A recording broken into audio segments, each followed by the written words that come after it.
بلا دايكيرا بكركي روح الشر تعبر حتشتي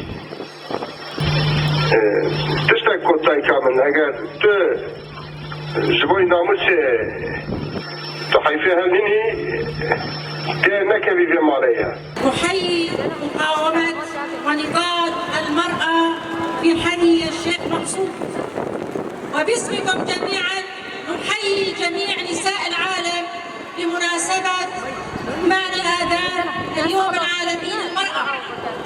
هذا اليوم الذي هو تخليد لنضالات ومقاومات المرأة عبر التاريخ من أجل تحسين ظروف حياة ومن أجل إحقاق حقوقهن والعيش بكرامة في المجتمع.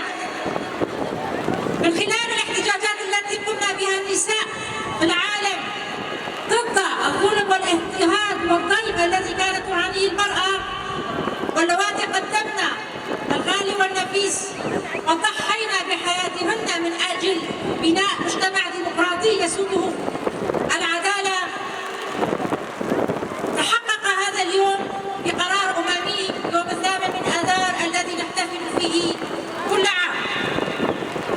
نحتفل هذا اليوم 8 من آذار ونستقبله وسوريا تعيش أزمة حقيقية، وهي على مشارف دخول العام 11 من الأزمة، وإلى الآن الحلول السياسية متوقفة والعملية السياسية لا جدوى منها.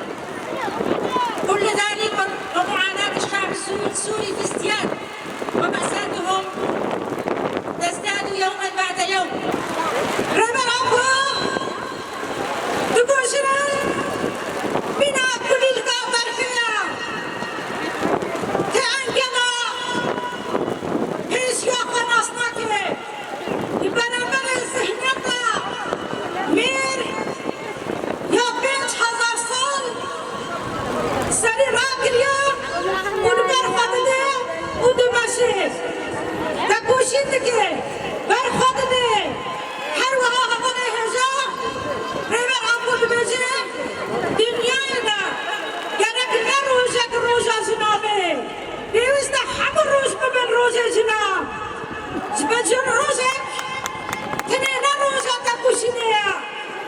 Jim Bewista, de